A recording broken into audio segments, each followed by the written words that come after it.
Hey Sneak Peekers, we're here at the red carpet at South by Southwest for Good Omens.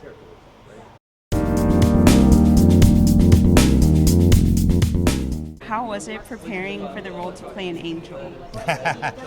Well, you sort of can't play an angel, you know. You have to find little details to try and connect with. So I thought about, well, if I was on Earth for thousands of years, what would I enjoy about that? And I thought, well, Aziraphale is someone who really enjoys quality when it comes to clothes and things. So even though Crowley just like makes up his clothes at any point, so he always looks fashionable, I wanted Aziraphale to look like he picked things up over the years, you know. So if he had a nice waistcoat from the Victorian era, or a nice jacket from the Edwardian era, that he kept that. And so that kind of built up the look of the character.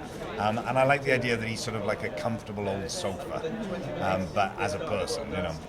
And also thinking about, well, if he's an angel, then he's love, you know. He just is a creature of love. And so how does that affect his relationship with Crowley, who he's supposed to be on the opposite sides of? You just can't help but love him as well at the same time.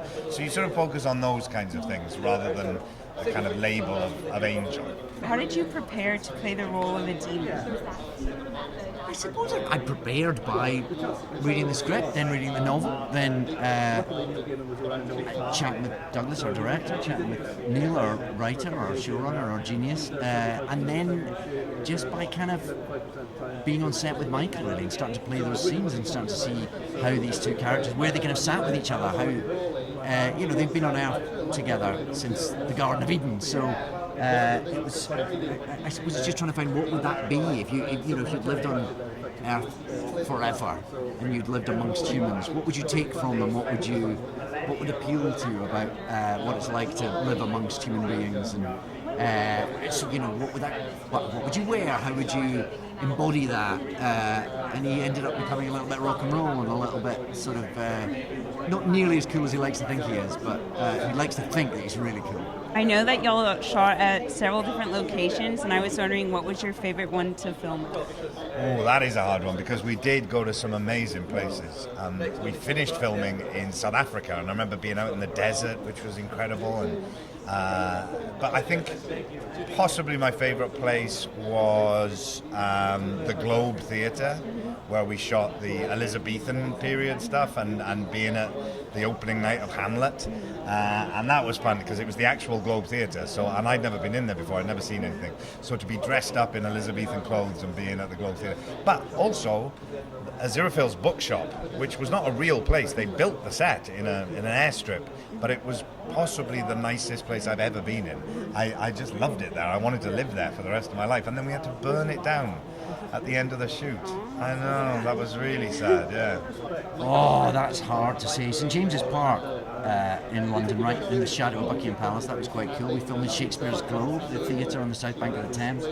We filmed in the deserts of South Africa. These were all extraordinary places. One of the real joys of this is that because it spans all of time, there was a lot of different locations, there were a lot of different actors coming in. Every day was different. So every day there was something new to look forward to, whether that was acting opposite someone new or being in a different location, or this was a scene set in the 1960s and this was a scene set in the Dark Ages, and there was always something to keep it fresh and exciting, and it was a fantastic shoot to be part of. We're UT film students, and I was wondering if you had any advice for UT filmmakers? Well, I went to the National Film and Television School in the UK, and I'd say it's making films, making things. Yeah. Making, and secondly is almost as important as showing to an audience, and take the pain of people's criticism.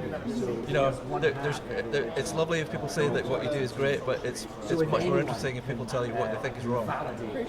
Main piece of advice I have for any writers out there who want to write screenplays is write a lot of screenplays.